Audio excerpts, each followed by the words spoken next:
சகோதரிகளே, இந்த ஆசீர்வதிக்கப்பட்ட இந்த நேரத்தில் கூடி வந்திருக்கிற இந்த சோஷியல் மீடியாவின் மூலமாய் பார்க்கிற உங்கள் யாவரையும் ஆண்டவராகிய இயேசு கிறிஸ்துவின் அன்பான நாமத்தில் அன்போடு கூட நான் வரவேற்று, இந்த நாளில் ஆண்டவர் எழுப்புதலை குறித்து பேசும்படியாக நம்மை அழைத்திருக்கிறார். பல காரியங்களை குறித்து நாம் ஒவ்வொரு மாதமும் எழுப்புதல் கூட்டத்தை அப்படி ஒழுங்கு செய்து அப்படி நாம் அந்த தியானித்து அந்த அபிஷேகத்துக்குள்ளாய் நடத்தப்படுகிறோம். அதற்காக நான் கர்த்தரை துதிக்கிறேன், ஸ்தோத்திரிக்கிறேன். இந்த நாளிலே கூட அப்போஸ்தலர் நடவடிக்கை புஸ்தகம் 8ஆம் அதிகாரத்திலிருந்து நான் உங்கள் நடுவில் தேவனுடைய வார்த்தையை பிரசங்கிக்க நான் விரும்புகிறேன். பிரியமானவர்களே, இது ஆவியானவரால் நடத்தப்படுகிற ஊழியம். ஆவியானவர் எப்படி கடைசி காலத்தில் ஒரு மனிதனை நடத்துவார், ஒரு மனிதனை ஆண்டவர் எப்படி பயன்படுத்துவார் எழுப்புதலின் காலத்தில் என்பதை நாம் அறிந்து கொண்டு அந்த அபிஷேகத்தை நாம் பெற்றுக்கொண்டால் கர்த்தர் நம்மையும் எழுப்புதலிலே பயன்படுத்துவார். பிரியமானவர்களே, பிலிப்பு என்று சொல்லுகிற ஒரு மனிதனை குறித்து இங்கு வேதத்தில் வாசிக்கிறோம். இந்த பிலிப்பு யார் என்று சொன்னால் ஒரு சுவிசேஷகன். இவன் சமாரியா பட்டணத்தில் ஊழியம் செய்து கொண்டிருக்கிறார். அது எப்படிப்பட்ட சூழ்நிலை என்று சொன்னால், சவுல் என்று சொல்லுகிற பவுல் இருந்த ஒரு இடம். இந்த சவுல் ஸ்தேவானை கொல்வதற்கு சம்மதித்து அநேகரை கொன்று துன்பத்தின் வழியாய் நடந்து கொண்டிருக்கிற நேரத்தில் இந்த சவுல் என்பவன் சபைகள் தோறும் புகுந்து, வீடுகள் தோறும் புகுந்து ஸ்திரீகளையும் அநேகரையும் துன்பப்படுத்தினான் என்பதாக அது முதல் 4 வசனங்களில் வாசித்து பார்க்க முடிகிறது. அதனால் யூதர்கள் எங்கும் சிதறடிக்கப்பட்டார்கள்.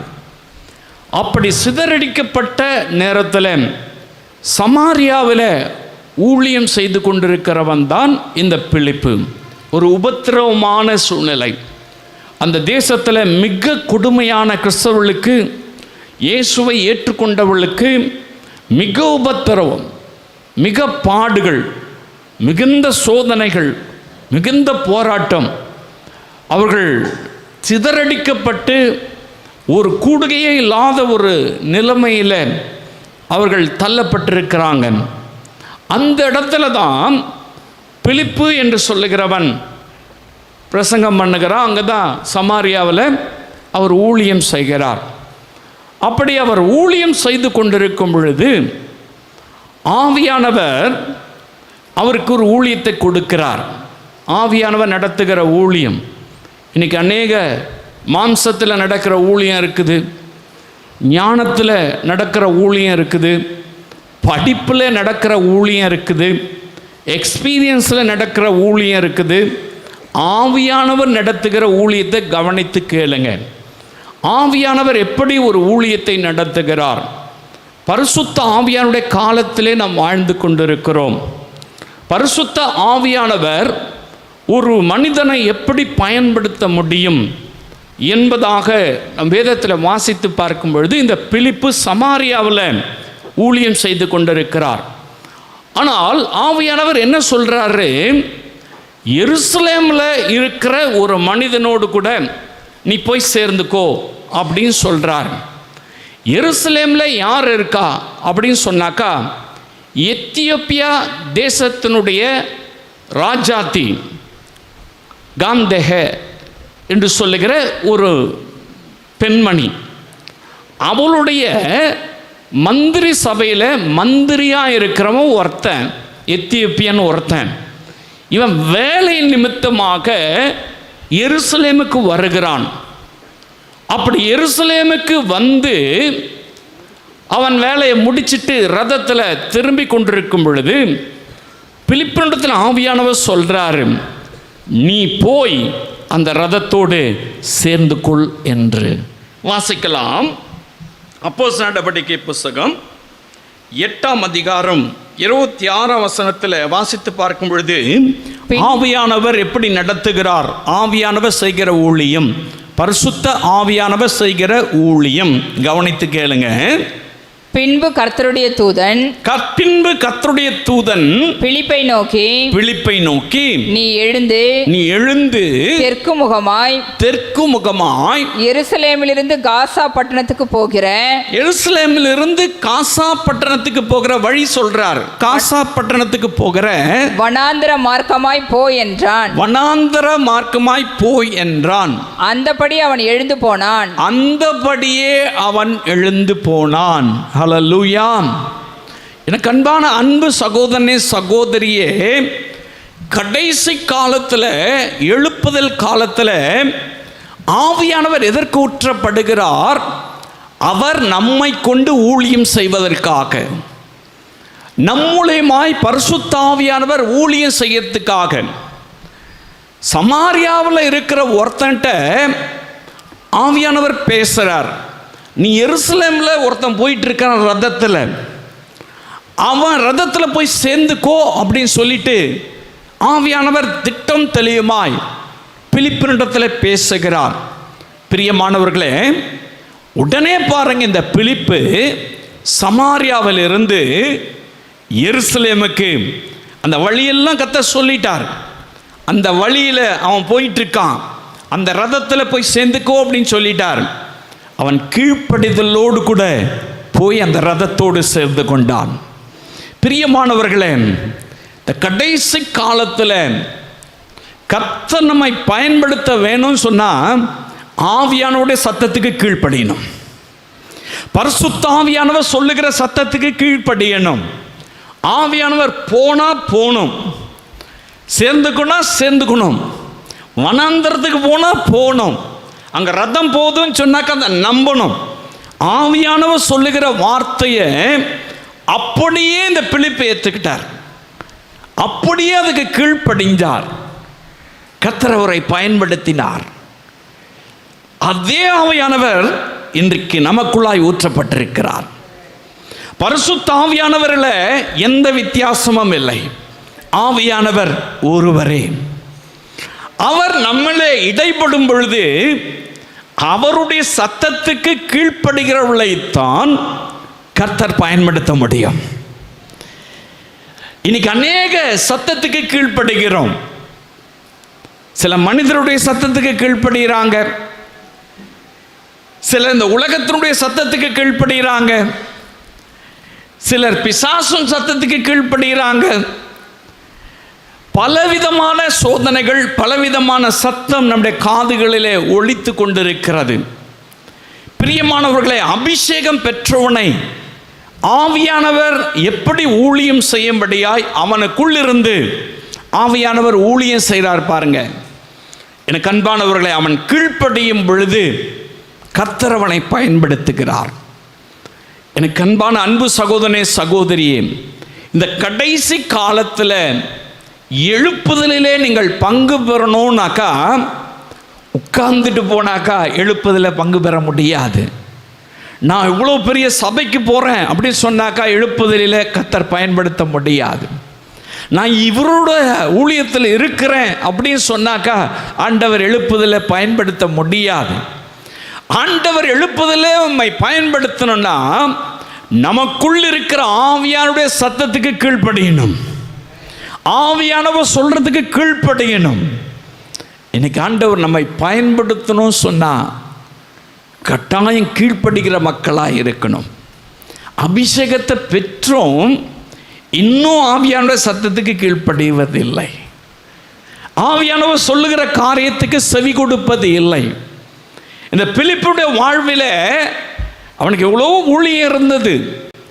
நீ போன்னு சொன்னாக்கா உடனே ரெஸ்பான்ஸ், உடனே போகிறான். போனால் அதே மாதிரி ஒருத்தன் போயிட்டு இருக்கான். அவன் ரதத்தோடு கூட அவன் சேர்ந்து கொண்டான். அந்த ஆத்துமாவை ஆதாயப்படுத்தினான். பிரியமானவர்களை, கடைசி காலத்தில் கர்த்தர் உங்களை பயன்படுத்தணுன்னாக்கா நீங்கள் யாருடைய சத்தத்துக்கும் கீழ்ப்படியக்கூடாது. உங்களுக்குள் இருக்கிற பரிசுத்த ஆவியானுடைய சத்தத்துக்கு கீழ்ப்படியணும். அதுக்கு தான் ஆண்டவர் அபிஷேகத்தை கொடுத்திருக்கிறார். ஏன் அபிஷேகத்தை கர்த்தர் கொடுக்கிறாரு? நம்மை பயன்படுத்துவதற்காக, நம்மை மேன்மைப்படுத்துவதற்காக அல்ல, அல்லது நாம் ஏதோ பெரிய நபர்களாய் மாறிவிட்டோம் என்பதற்காக அபிஷேகத்தை கர்த்தர் கொடுக்கவில்லை. நம்முடைய பரிசுத்தத்துக்காக, நம்ம ரொம்ப பரிசுத்தமாக இருக்கிறோம் என்பதற்காக கர்த்தர் அபிஷேகத்தை கொடுக்கவில்லை. ஆவியானவர் ஏன் ஊற்றப்பட்டார் எப்படின்னு சொன்னாக்கா, நம்மை பாதுகாப்பதற்கு, நம்மை பலப்படுத்துவதற்கு, நம்மை வழிநடத்துவதற்கு. இன்னொரு காரியம் உண்டு, அவர் நம்மில ஊழியம் செய்வதற்காக. நீங்க ஊழியம் செய்யறது கிடையாது, ஆவியானவர் உங்களில ஊழியம் செய்வார். பிலிப்பு இங்க ஊழியம் செய்யல, ஆவியானவர் ஊழியம் செய்கிறார். ஆவியானவர் கைட் பண்றார், ஆவியானவர் நடத்துகிறார். அதுதான் ஆவியானவர் நடத்துகிற ஊழியம். அது யாருக்கும் புரியாது. அது எப்படி, இது எப்படின்னு சொல்லி தான் கேள்வி கேட்டுட்டு இருப்போம். ஆவியானவர் நடத்துறாருனாக்கா அவர் சொல்றத செஞ்சு அவர் நடத்துவார். அவர் சொல்றதுக்கு கீழ்ப்படிஞ்சு அவர் நடத்துவார். இதை செய்யன்னு சொன்னா செய்யணும், வனாந்தரத்துக்கு போன்னு சொன்னா போகணும், அந்த ரோட்டில் இருக்கிறான்னு சொன்னா போய் சேர்ந்துக்கணும். அவர் சொல்ற சத்தத்துக்கு அப்படியே கீழ்ப்படிந்தபடினால் பிலிப்பை கர்த்தர் பயன்படுத்தினார். இன்னைக்கு அபிஷேகத்தை பெற்று அமர்ந்திருக்கிற நாம் கடைசி காலை எழுப்புதலிலே கர்த்தர் நம்மை பயன்படுத்தணும் அப்படின்னு சொன்னாக்கா, நீங்கள் ஆவியானவர் சத்தத்துக்கு செவி கொடுக்கும் பொழுதுதான் ஆவியானவர் உங்களை பயன்படுத்த முடியும். இந்த அபிஷேகம் நமக்கு தேவை. ஆவியானவர் நடத்துகிற அனுபவத்துக்குள்ள நம்ம வரணும். அவருடைய சத்தத்தை கேட்டு அதன்படி செய்கிற அனுபவத்துக்குள்ள வரணும். பிலிப்பு நம்மை போல ஒரு சாதாரண மனிதன் தான். அவர் பெரிய சபையோட போதகர் கிடையாது, பெரிய பிஷப் கிடையாது, பெரிய அவர் போதகர் அப்படியெல்லாம் கிடையாது, ப்ராஃபிட் தீர்க்கதரிசியெல்லாம் அவர் கிடையாது. அவர் சுவிசேஷகர். ஆனால் அவருக்குள் அபிஷேகம் இருக்கிறபடினால் ஆவியானவர் அவரை கொண்டு ஊழியம் செய்கிறார். அந்த ஊழியம் செய்வதற்கு அந்த மனிதன் கீழ்ப்படிதல் உள்ளவனாக இருந்தான். இன்னைக்கு நம்ம வாழ்வில் கீழ்ப்படிதல் இருந்தால் தான் ஆவியானவர் ஊழியம் செய்ய நம்மை அனுமதிப்பார். நம்முடைய வாழ்க்கையில் கீழ்ப்படிதல் என்பது ஏதோ கையை கட்டின்னு காலை கட்டின்னு உட்கார்றது கிடையாது. ஆமாமா அப்படின்னு சொல்லி தலையாட்டிட்டு போறது கிடையாது. தேவனுடைய சத்தத்தை கேட்பதற்கு தேவனுடைய வார்த்தைகள், கர்த்தருடைய வார்த்தைகள் அனுதினமும் நம்முடைய இருதயத்தில் பேசக்கூடியதாக இருக்கிறது. அந்த வார்த்தைக்கு செவி கொடுக்கும் பொழுதுதான் ஆவியானவர் நம்மை நடத்த முடியும். ஹல்லேலூயா. பிரியமான அன்பு சகோதரனே, சகோதரியே, இந்த பிலிப்பு என்று சொல்லுகிற மனிதனை கர்த்தர் பயன்படுத்துவதற்கு அவன் ஆண்டவருடைய சத்தத்துக்கு, பரிசுத்த ஆவியானவர் சொல்லுகிற வார்த்தைக்கு அவன் கீழ்ப்படிந்தபடினால் கர்த்தர் அவனை பயன்படுத்தினார். ஹல்லேலூயா. பரிசுத்த ஆவியானவர் உங்களை குறித்து ஒரு திட்டம் வச்சிருக்கார்ல, உங்களை ஏன் அபிஷேகம் பண்ணியிருக்கிறாரு? உங்கள் மூலமா அவர் ஊழியம் செய்வதற்காகத்தானே பிலிப்புவை கர்த்தர் பயன்படுத்தினது போல இந்த 70 நாட்களிலே நம்ம ஒவ்வொருவரையும் பயன்படுத்தணும். ஒவ்வொருவருக்குள்ளாய் ஆவியானவர் இருக்கிறார். நம்ம ஒவ்வொருவரும் கர்த்தரால் பயன்படுத்தப்படணும். அதுக்கு தேவை கீழ்ப்படிதல். ஹல்லேலூயா. கீழ்ப்படியும் பொழுதுதான் எழுப்புதலிலே கர்த்தர் பயன்படுத்துவார். ரெண்டாவது காரியம் இவனை குறித்து வேதம் சொல்லுகிறது பாருங்க. ஏன் ஆவியானவர் அவனை பயன்படுத்தினார் அப்படின்னு சொன்னாக்கா, வாசிக்கலாம். அப்போஸ்தலர் 8ஆம் அதிகாரம் 35வது வசனத்தில் வாசிக்கலாம். ஆவியானவர் எப்படி பயன்படுத்துறார் பாருங்க. அப்பொழுது பிலிப்பு பேசத் தொடங்கி இந்த வேத வாக்கியத்தை முன்னிட்டு இயேசுவை குறித்து அவனுக்கு பிரசங்கித்தான். யாருக்கு? அந்த ரதத்தில் போயிருக்கிற எத்தியோப்பியனுக்கு இயேசுவை குறித்து பிரசங்கித்தான். ஹல்லேலூயா. அவன் கீழ்ப்படிந்து அந்த ரதத்தில் போய் சேர்ந்துக்கிட்டான். ஆவியானவர் கொண்டு போயிட்டாரு. அங்கே ரதத்தில் அவன் போயிட்டு இருக்கான். அப்ப அங்க அந்த ரதத்தில் அவன் ஏறி உட்கார்ந்துக்கிட்டு இயேசுவை குறித்து பிரசங்கம் பண்ணினானா. ஹல்லேலூயா. நீங்க 5ஆம் வசனத்தில் வாசித்து பார்த்தீங்கன்னாக்கா அந்த சமாரியாவில் கூட என்ன பண்றான், அவன் இயேசு கிறிஸ்துவை குறித்து பிரசங்கம் பண்ணி கொண்டிருந்தான். ஹல்லேலூயா.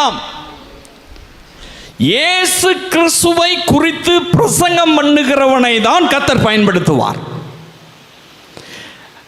கடவுளை குறித்து பிரசங்கம் பண்ணா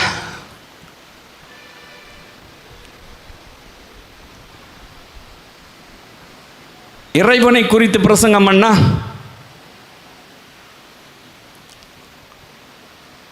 ஆண்டவர் பயன்படுத்த மாட்டார். ஆண்டவர் கடைசி காலத்தில் பயன்படுத்த கிளியர் கட்ட வேதம் சொல்லுகிறேன், நான் சொல்லல, கர்த்தருடைய வார்த்தையை சார்ந்து நான் உங்களுக்கு சொல்றேன். இயேசு கிறிஸ்துவை குறித்து பிரசங்கம் பண்ணினான். இன்னைக்கு பிரசங்கம் மனிதர்களை உயர்த்துவதற்காக, தங்களை ஹைலைட் பண்ணிக்கிறதுக்காக, அல்லது தங்களுடைய ஊழியங்களை மேன்மைப்படுத்திக் கொள்வதற்காக, அல்லது தாங்கள் கற்றுக்கொண்ட காரியத்தை எக்ஸ்போஸ் பண்ணுறதுக்காக, தாங்கள் படித்த காரியங்களை அதுதான் சரின்னு சொல்லிட்டு அதை எக்ஸ்போஸ் பண்ணுறதுக்காக முயற்சி செய்கிறாங்க. பார்த்தீங்களா, அவங்கள ஆவியானவர் நடத்த முடியாது. அந்த அறிவு, அந்த ஞானம் இந்த உலகத்துக்குரியது. அவர்களை ஆண்டவர் பயன்படுத்த முடியாது. வேதம் தெளிவாய் சொல்லுகிறது, இந்த பிலிப்புவை ஆவியானவர் செலக்ட் பண்ணி அவன்கிட்ட பேசி, அந்த ரதத்தோடு சேர்ந்துக்கோ, அங்கே ஒரு மனுஷன் போகிறான் அப்படின்னு சொல்லி அந்த வழி நடத்துவதற்கு காரணம், அவன் கீழ்ப்படிந்தது மாத்திரம் கிடையாது, தன்னை குறித்து பேசலை, தன் பெருமையை குறித்து பேசலை, தன் குடும்பத்தை குறித்து பேசலை, தன்னுடைய ஊழியத்தை குறித்து பேசலை, இயேசு கிறிஸ்துவை குறித்து பிரசங்கம் பண்ணினான். பிலிப்புக்கு 2 பிள்ளைங்க இருக்கிறாங்க, வாலிப பிள்ளைங்க, 2 பேரும் தீர்க்கதரிசிங்க. அதை குறித்துலாம் அங்கே பேசலை. என் குடும்பம் இப்படி ஆகட்டும், நாங்கள் இப்படிப்பட்டவங்க, நாங்கள் எப்படி ஊழியத்தில், அப்படி ஊழியத்தில், அந்த கதையெல்லாம் அங்கே சொல்லலை. அவன் என்ன பண்ணாங்க, போய் இயேசுவை குறித்து பிரசங்கம் பண்ணினான். எனக்கு அன்பான அன்பு சகோதரனே, சகோதரி, ஆவியானவங்களை பயன்படுத்தினா இயேசுவை குறித்து சொல்லுங்க. இயேசுன்ற வார்த்தையை சொல்லி சொல்லுங்க. இயேசு கிறிஸ்துன்ற வார்த்தையை சொல்லி சொல்லுங்க. அவருடைய பேரை சொல்லி சொல்லுங்க. அப்பதான் ஆண்டவர் பயன்படுத்த முடியும். பொதுவாக எல்லாரும் சொல்றாங்களே, அப்படி சொன்னீங்கன்னா ஆண்டவர் உங்களை பயன்படுத்த முடியாது. அது பொதுவாக போயிடும். எல்லாரும் கல் எடுத்து அடிக்கிற மாதிரி அப்படி கிடையாது. நமக்கு ஆண்டவருடைய நாமங்கள் 272 நாமங்கள் வேதாகமத்தில் குறிக்கப்பட்டிருக்கிறது. அந்த 272 நாமங்களிலே இயேசு என்று சொல்லுகிற நாமம் எல்லா நாமத்துக்கும் மேலானது. அந்த இயேசு கிறிஸ்துவை குறித்து தான் பிரசங்கம் பண்ணுகிறவர்களை ஆவியானவர் பயன்படுத்துவார். அவங்க மூலியமா தான் அற்புத அடையாளங்களை செய்வார். அவங்க மூலியமா தான் கிரியை நடப்பிப்பார். இந்த இயேசு கிறிஸ்துவை குறித்து இந்த பிலிப்பு பயன்படுத்தினபடினாலையும், இயேசு கிறிஸ்துவை பிரசங்கம் பண்ணினதுனால அங்க இருக்கிற மாயவித்தக்காரன் ஒருத்தன் ரட்சிக்கப்பட்டான். அங்க இருக்கிற அநேக அற்புத அடையாளங்கள் நடந்து, நீங்க 8ஆம் வசனத்தில் வாசி பாருங்களேன், 6ஆம் வசனத்தில் வாசிக்கலாம். பிலிப்பு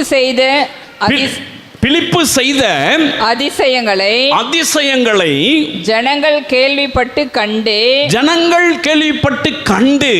அவனால் சொல்லப்பட்டவைகளை ஒருமனப்பட்டு கவனித்தார்கள். பயங்கர மிரக்கல், அற்புதம் நடக்குது, அடையாளங்கள் நடக்குது, ஆச்சரியமான காரியங்கள் நடக்குது. மந்திர காரியம், மாயவித்த காரெல்லாம் பார்த்தீங்கன்னாக்கா மனம் திரும்புறான். அங்க அபிஷேகம் இல்லாதவெல்லாம் அபிஷேகத்தை பெற்றுக்கொள்றான். அதை தொடர்ந்து நீங்க வாசி பார்த்தீங்கன்னா தெரியும், நேரம் இல்லை. அப்படி பலத்த அற்புதங்கள் நடக்குது. ஏன்? இயேசுவை குறித்து பிரசங்கம் பண்ணினபடினால்.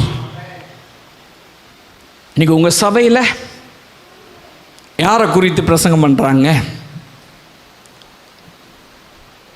யாரை குறித்து பேசுறாங்க? அங்கே தாங்க ஆவியானவர் செயல்பட முடியும். அதுக்கு தான் அபிஷேகங்க, அதுக்கு தான் பரிசுத்த ஆவியானவர் நமக்குள்ளாய் ஊற்றப்பட்டிருக்கிறார்.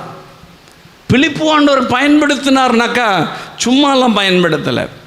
அவன் உபத்திரவம் நிறைந்த நேரத்தில், யூதர்கள் சிதறடிக்கப்பட்டிருக்கிற நேரத்தில், பவுல் போய் எல்லாத்தையும் அடிச்சு நொறுக்குகிற நேரத்தில் இயேசுவை குறித்து பிரசங்கம் பண்ணா. பலத்த அற்புதங்கள், பலத்த அடையாளங்கள் நடந்தது. உங்களை ஆண்டவர் பயன்படுத்தணுமா? உங்களை ஆண்டவர் பயன்படுத்தணுமா? கடைசி காலத்தில் எழுப்புதல் ஆண்டவர் பயன்படுத்தணுமா? இயேசுவை குறித்து பிரசங்கம் பண்ணுங்க, இயேசுவை குறித்து சாட்சி சொல்லுங்க, இயேசுவை குறித்து நீங்கள் முன் அறிவியுங்க, இயேசுவின் வருகை குறித்து பேசுங்க, இயேசு ரட்சிக்கிறார் சொல்லுங்க. இயேசுவை குறித்து பிரசங்கம் பண்ணுறான். என்ன பிரசங்கம் பண்ணுறான் பாருங்க. இந்த பிலிப்பு அந்த ரதத்தில் போய் நின்றுக்கிறான். அப்படி நின்றுட்டு பார்க்கும் பொழுது பார்த்தீங்கன்னாக்கா, இந்த எத்தியோப்பியா என்ன பண்ணுறான், ஒரு வேத வசனத்தை வாசிட்டு போகிறான். அது என்ன வேத வசனம்? ஏசாயா தீர்க்கதரிசன புத்தகம் 53ஆம் அதிகாரத்தில் மயிர் கத்திரிக்கிறவனுக்கு வாசிக்கலாம். அவன் வாசித்த வேத வாக்கியம் என்னவென்றால், அவன் வாசித்த வேத வாக்கியம், அந்த எத்தியோப்பியன் அந்த ரதத்திலிருந்து வாசித்த வேத வாக்கியம் என்னவென்றால், அவர் ஒரு ஆட்டை போல அடிக்கப்படுவதற்கு கொண்டு போகப்பட்டார். மயிர் கத்திரிக்கிறவனுக்கு முன்பாக சத்தமிடாதிருக்கிற ஆட்டுக்குட்டியை போல, சத்தமிடாமல் இருக்கிற ஆட்டுக்குட்டியை போல அவர் தமது வாயை திறவாதிருந்தார். இது தீர்க்க தரிசனமா ஏசாயா தீர்க்க தரிசன புத்தகம் 53ஆம் அதிகாரத்தில் சொல்லப்பட்டிருக்கிற வார்த்தையை இவர் வாசிட்டு போயிட்டு இருக்காரு. அப்படி வாசிட்டு போயிட்டு இருக்கும்போது பிலிப்பு போய் அங்கே நிற்கிறாரு. நின்று உங்களுக்கு புரியுதா அப்படின்னு கேட்கிறாரு. அப்போ பார்த்தாக்கா அவர் என்ன சொல்றாரு, எனக்கு சுவிசேஷம் அறிவிக்காவிட்டா எனக்கு எப்படி புரியும், விலைக்கு சொல்லாவிட்டா எனக்கு எப்படி புரியும், நான் படிச்சுட்டு போறேன் அவ்வளவுதான், எனக்கு எப்படி புரியும், வா வந்து வண்டியில் ஏறிக்கோ அப்படின்னு சொல்லி அந்த ரதத்தில் பிலிப்பை கூப்பிட்டு உட்கார வச்சுக்கிறாரு. இப்போ என்ன பண்ணுறாரு தெரியுமா? இயேசுவை குறித்து பிரசங்கம் பண்ணுகிறார். ஹல்லேலூயா.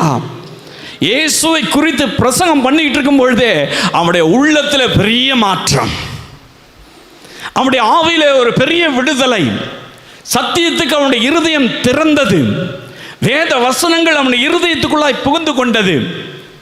உடனே அவன் சொல்றான், நான் ஞானஸ்தானம் எடுத்துக்கிறேன். போயிட்டே இருக்காங்க ரதத்தில். போயிட்டே இருக்கும் பொழுது பார்த்தீங்கன்னா தண்ணி இருக்குது, அங்கே பெரிய தண்ணி நிற்குது. அங்கே அது ஆறோ ஓடையோ ஏதோ ஒன்று தண்ணி நிற்குது. அந்த தண்ணியை பார்த்த உடனே, தண்ணி இருக்கிற தடைன்னாக்குது, எனக்கு ஞானஸ்தானம் கொடு. ஆத்மாவை ஆதாயப்படுத்தினான். பிரியமான அன்பு சகோதரனே சகோதரியே, இன்னைக்கு நம்முடைய வாழ்வில் கர்த்தர் நம்மை பயன்படுத்தணும், ஆவியானவர் ஊழியம் செய்யணும்னாக்கா இயேசுவின் நாமத்தை நீங்கள் எவ்வளவு உயர்த்தி மகிமைப்படுத்துகிறீங்களோ, இயேசுவின் நாமத்தை நீங்கள் எவ்வளவு பிரசங்கம் பண்ணுறீங்களோ, அவ்வளவு அற்புத அடையாளங்களோடு, அவ்வளவு கிருபைகளோடு, அவ்வளவு ஆத்தும ஆதாயத்தோடு இந்த கடைசி கால எழுப்புதலிலே கர்த்தர் நம்மை பயன்படுத்த முடியும்.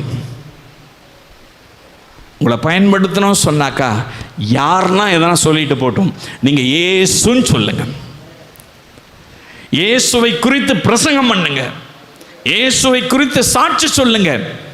ஆவியானவர் ஊழியம் செய்வார், நீங்க செய்ய வேண்டியதில்லை. பிலிப்பு போய் அங்கே அவர் ஒன்றும் கட்டல, ஒன்றும் சொல்லலை. அவர் ரதத்தில் போய் உட்காந்துக்கிட்டா என்ன படிக்கிறேன்னு கேட்டார். அவர் இயேசு கிறிஸ்துவை குறித்து ஏசாயா தீர்க்கதரிசி சொன்ன அந்த தீர்க்க தரிசனத்தை படிக்கிறேன் அப்படின்றாரு. அது அவருக்கு புரியல. புரியுதான்னு கேட்குறாரு, புரியல. அப்போ அவர் உட்கார்ந்து, இது யாரை குறித்து தெரியுமா சொல்லுது? இயேசு கிறிஸ்து இந்த உலகத்தில் வந்து நமக்காக ரத்தத்தை சிந்தி, நமக்காக ஜீவனை கொடுத்து, நமக்காக உயிரோடு கூட எழுந்தார். அவரை ஏற்றுக்கொண்டாதான் பரலோக ராஜ்யத்தில் பிறக்க முடியும். அப்போ நீ பிறக்கணும்னு சொன்னாக்கா ஜலத்தினால ஆவியினால நீ பிறக்கணையான்ற சத்தியத்தை சொல்றார். அவன் மனம் திரும்பிட்டான். வேற ஒன்றும் ரகசியம் கிடையாது. ஆவியானவர் ஊழியம் செய்தார். நீ மனம் திரும்புன்னு சொல்லலை, அவனை பார்த்து இதை செய்யாத செய்ன்னு சொல்லலை. அவன் வாசிக்கத்தை வச்சே பிரசங்கம் பண்ணுறார், இயேசுவை குறித்து பிரசங்கம் பண்ணுறார். அவன் மனம் திரும்பிட்டான். எழுப்புதல் உண்டாயிற்று, எழுப்புதல் உண்டாயிற்று. ஹல்லேலூயா. ஆவியானவர் செய்கிற ஊழியம் அப்படித்தான். நீங்கள் ஒன்றும் உங்களுடைய மூளையை வச்சு ஒன்றும் சாதிக்க முடியாது. உங்களுடைய திறமையை வச்சு, உங்களுடைய நாலேஜை வச்சு, உங்களுடைய எக்ஸ்பீரியன்ஸை வச்சு, உங்களுடைய எந்த மேன்மையான காரியத்தை வச்சோம் ஒன்றும் சாதிக்க முடியாது. ஆவியானவர் சொல்கிறபடி நீங்கள் சொன்னீங்கன்னாக்கா, இயேசு கிறிஸ்துவை குறித்து சொன்னீங்கன்னாக்கா ஆத்துமாவை ஆதாயப்படுத்த முடியும்.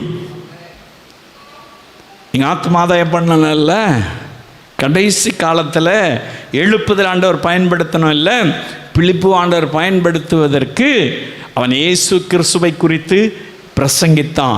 அதனால் பலத்த அற்புதங்கள் நடந்தது. இந்த எத்தியோப்பியன் ஆகிய இந்த மந்திரியை கர்த்தர் ரட்சித்து கொண்டார். ஹல்லேலூயா, ஹல்லேலூயா. மூன்றாவது, பிலிப்புவை ஆவியானவர் பயன்படுத்துவதற்கு என்ன காரணம்? வாசிக்கலாம். அப்போஸ்தலர் நடபடிக்கை புத்தகத்தில் 8ஆம் அதிகாரம் 37-38 வசனத்தை வாசிக்கலாம்.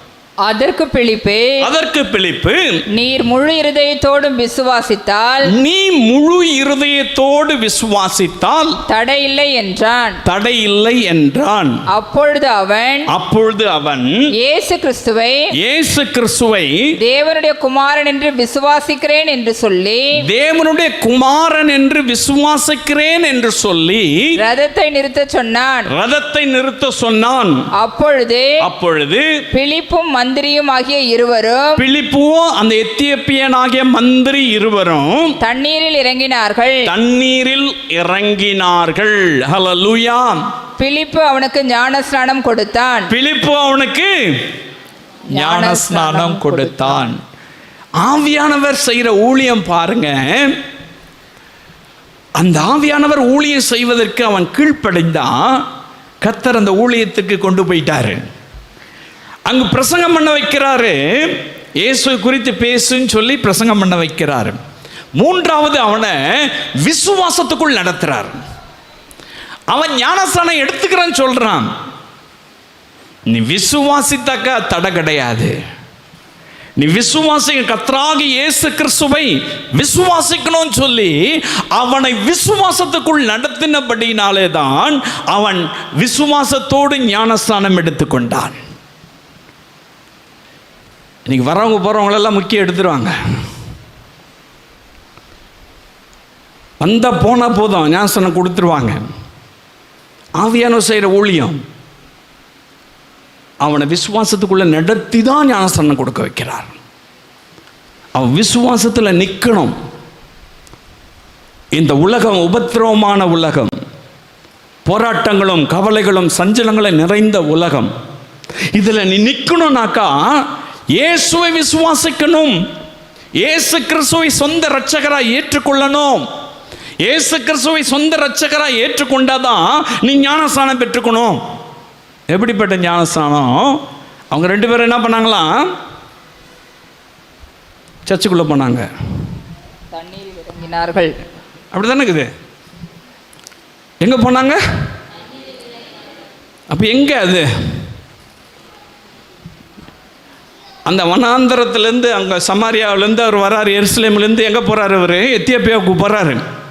அந்த வழியில் ஏதோ ஒரு ஆறோ குளமோ அது ஏதோ ஒரு தண்ணி. இப்போ இறங்கினாங்கன்னு சொன்னாக்கா அது நிச்சயமாக என்னவா இருக்காது?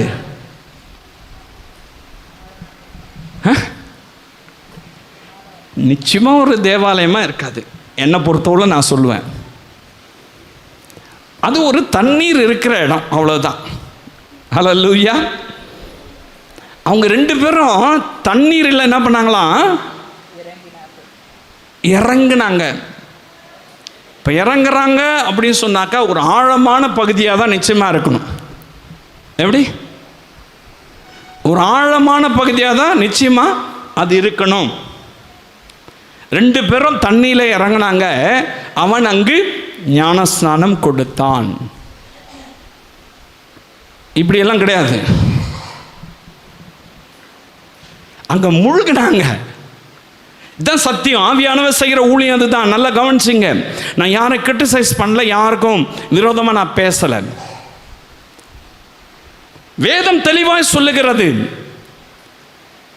பிலிப்பும் அந்த மந்திரியும் தண்ணீரில் இறங்கினாங்க, அவன் ஞானஸ்நானம் கொடுத்தான்.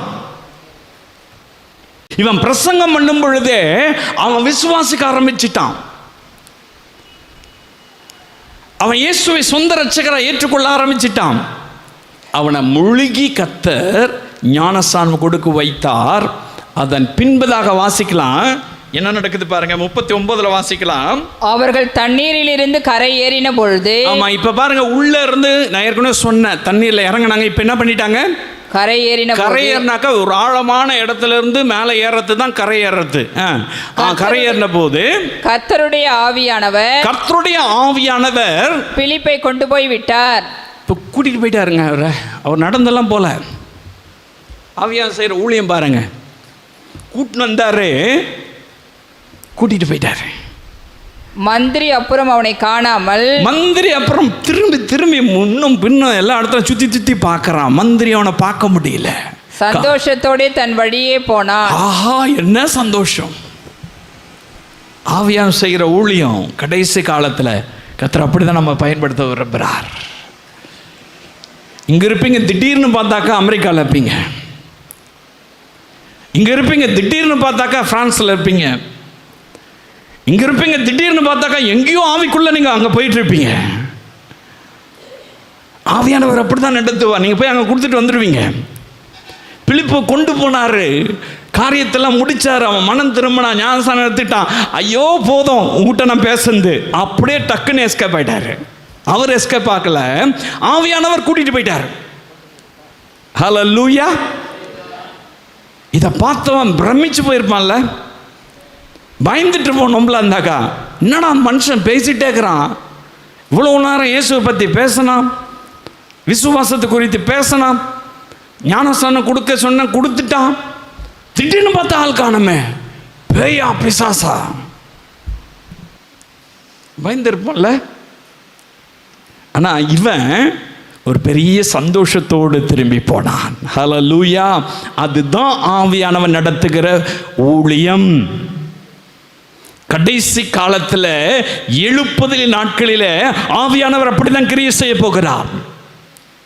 அப்போஸ்தல நாட்களில் மிகுந்த உபத்திரம், எழுப்புதல் உண்டாக்கணும். 12 சீஷர்களை நம்பி அதில் 11 பேர் தான் அதுக்கப்புறம் சீட்டு போட்டு ஒருத்தனை தேர்வு பண்ணிக்கிட்டாங்க. அவங்கள நம்பி தான் கர்த்தர் ஊழியத்தை விட்டுட்டு போனார். ஒரு பெரிய எழுப்புதல் வேணும், பெரிய ரிவைவல் வேண்டும். உபத்திரம் ஒரு பக்கம் இருக்குது, ஆவியானவர் செயல்பட ஆரம்பிச்சிட்டாரு. ஹல்லேலூயா! ஆவியானவர் பலமாய் செயல்பட ஆரம்பிச்சிட்டார். இந்த கடைசி காலத்தில் எனக்கு அன்பானவர்களை, எழுப்புதலை கர்த்தர் பயன்படுத்துவதற்கு பிலிப்பு செய்த 3 காரியம்தான். 1, அவன் கீழ்ப்படிந்தான். நம்பர் 2, இயேசுவை குறித்து பிரசங்கித்தான். Very simple. நம்பர் 3, விசுவாசத்துக்குள் நடத்தினான். ஹல்லேலூயா! இந்த காரியத்தை செஞ்சீங்கன்னா ஆவியானவர் சந்தோஷமா அந்த ஆத்மாவை ஆதாயப்படுத்த கிருபை செய்வார். வேற ஒன்றும் நீங்க பெரிய பிலாசபி படிக்கணும், தத்துவம் அது இதுன்னு படிக்கணும், ஒன்றும் தேவையில்லை. நமக்குள் இருக்கிறவர் பெரியவர், நமக்குள் இருக்கிற ஆவியானவர் பெரியவர். நம்மை அவர் நடத்துவார். உங்களை பயன்படுத்தினல்ல, பிலிப்பு மேலே இருந்த அபிஷேகம் நமக்கு வேணும்ல, அந்த அபிஷேகம் கடைசி காலத்தில் கர்த்தர் நமக்கெல்லாம் கொடுப்பார்ல. ஹல்லேலூயா! அப்போ நீங்கள் என்ன செய்யணும்? கர்த்தருடைய சத்தத்துக்கு கீழ்ப்பிழையை ஒப்பு கொடுங்க. இயேசுவை குறித்து பேசுங்க, மனுஷனை குறித்தெல்லாம் வேணாம். இயேசு கிறிஸ்துவை குறித்து பேசுங்க, பிரசங்கம் பண்ணுங்க. வருகிறவுள்ள விசுவாசத்துக்குள்ள நடத்துங்க.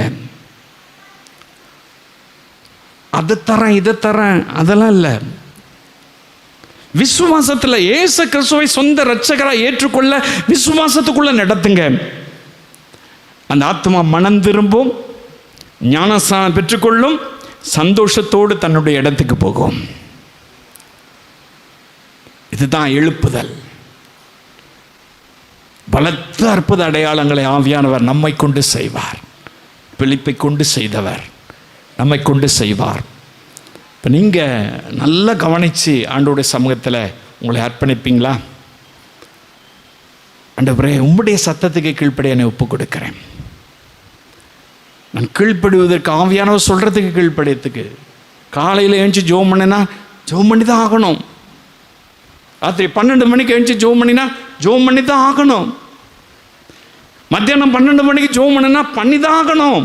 கீழ்ப்படிய ஒப்பு கொடுங்க. அப்போ தான் ஆவியானவர் பயன்படுத்துவார். இந்த கடவுள் தான் சொல்கிறத விட்டுருங்க. அது எல்லாருமே சொல்கிறாங்க. நம்ம அதை குறைச்சி மதிப்பிட தேவையில்லை. அது வேண்டாம். அது அப்படி தான் இப்படி தான் அப்படின்லாம் நமக்கு அந்த ஆர்குமெண்ட்லாம் வேண்டாம். வேதம் சொல்லுகிறது நமக்கு இயேசு கிறிஸ்துன்னு ஒரு பெயர் இருக்குது, ஒரு நாமம் இருக்குது. எல்லா நாமத்துக்கும் மேலான நாமம். அந்த நாமத்தை சொல்லுங்க. அதை குறித்து பிரசங்கம் பண்ணுங்க. இனிமேல் யாருன்னா எதனா சொன்னால் அவங்க சொல்லிக்கிட்டோம். நீங்கள் சொல்லுங்கள், இயேசு கிறிஸ்து தான் என்னை நடத்துகிறாரு, கர்த்தர் தான் என்னை நடத்துகிறாரு அப்படி சொல்லுங்கள். அவங்க சொல்கிறவங்க சொல்லிக்கிட்டோம். நீங்கள் கரெக்டாக இருங்க. அதில் ஆண்டவர் உங்களை பயன்படுத்துவார். ஹல்லேலூயா. மூன்றாவது, யாரை கண்டாலும் அவங்க விசுவாசத்தில் நிலைத்திருக்கும்படியாய் விசுவாசத்துக்குள்ளே நடத்துங்க. நம்ம முன்மாதிரியாக இருக்கணும். விசுவாசத்தில் முன்மாதிரியாக இருக்கணும். அவங்கள விசுவாசத்துக்குள்ளே நடத்துங்க. இயேசு கிறிஸ்துவை விசுவாசிக்க வைங்க. அதுதான் விசுவாசத்துக்குள் நடத்துவது. இயேசு கிறிஸ்துவை சொந்த இரட்சகராக ஏற்றுக்கொள்ளவும், இயேசு கிறிஸ்துவை விசுவாசிக்கவும் அவங்கள நடத்தணும்.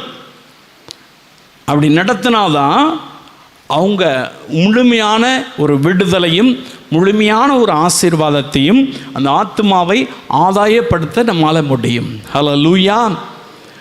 அந்த அபிஷேகத்தை பிலிப்பு பெற்றிருந்தபடினால தான் அவரை கொண்டு ஆவியானவர் ஊழியம் செய்தார். நம்மளை கொண்டு ஆவியானவர் ஊழியம் செய்ய முடியுமா? செய்ய முடியுமா? முடியாதா? நிச்சயமாக முடியும். உங்களை கொண்டு ஆண்டவர் செய்ய முடியும். யாரை கொண்டு வேண்டுமானால் செய்ய முடியும். அப்போ நீங்கள் அந்த அபிஷேகம் எனக்கு வேணாம்ப்பா, உங்களுடைய சத்தத்துக்கு கீழ்ப்படிய ஒப்பு கொடுக்குறேன், உண்மை குறித்து தான் நான் மேன்மை பாராட்டுவேன், உண்மை குறித்து தான் பிரசங்கம் பண்ணுவேன், இயேசுவே உண்மை விசுவாசிக்க அவளுக்கு வழி நடத்துவேன், இதை செய்ய நான் ஒப்பு கொடுக்குறேன் அப்படின்னு சொல்கிறவங்க மேலெல்லாம் இந்த அபிஷேகத்தை கர்த்தர் கொடுக்க போகிறார். அப்படி எழும்பி நின்று ஆண்டவர்கிட்ட கேட்கலாமா? ஆண்டவர், எனக்கு அந்த அபிஷேகம் வேணும். பிலிப்பு மேலே அந்த அபிஷேகத்தை கொடுத்தீங்க, எனக்கு அந்த அபிஷேகம் வேணும். கேளுங்க, வாயை திறந்து கேளுங்க. எல்லாரும் கேளுங்க. ஆவியானவர் என்ன நடத்தணும்? பிலிப்பு நடத்துனீங்கல்ல, பிலிப்பு கொண்டு போனீங்க, பிலிப்பு கொண்டு வந்துட்டீங்க. அவன் சமாரியாவிலிருந்து எருசலேமுக்கு போனான். எருசலேமிலிருந்து மறுபடியும் வேலையை முடிச்சதுக்கப்புறம், ஊழியம் செய்து முடிச்சதுக்கப்புறம் மறுபடியும் பத்திரமா கொண்டு வந்து சமாரியாவில் சேர்த்துட்டார். ஹல்லேலூயா, ஹல்லேலூயா. என் ஆண்டவர் எவ்வளவு அன்புள்ளவர் பாருங்க. அதுக்கு தான் நமக்கு அபிஷேகத்தை கொடுத்துருக்காருங்க. அதுக்கு தாங்க நீங்கள் அபிஷேகத்தை பெற்றிருக்கீங்க. ஆண்டவரே என்ன அப்படி நடத்துங்க அப்படி சொல்லி கேளுங்க. எல்லாம் வாயை திறந்து கேட்டுட்டே இருங்க. இந்த சோஷியல் மீடியாவில் மூலமாய் பார்க்கிற இந்த அன்பு சகோதர சகோதரிகள் மேலே தகப்பனே, பிலிப்பின் மேலே இறங்கின அபிஷேகத்தின் வல்லமை அவர்களை மூடுவதாக இயேசுவின் நாமத்தினால் அவர்களை பயன்படுத்துங்க. எழுப்புதலிலே அப்பா நீர் பயன்படுத்துங்க. அப்போஸ்தலர் நாட்களிலே எழுப்புதலை பயன்படுத்தினது போல இவர்களை நீர் பயன்படுத்துவீராக இயேசுவின் நாமத்தில்.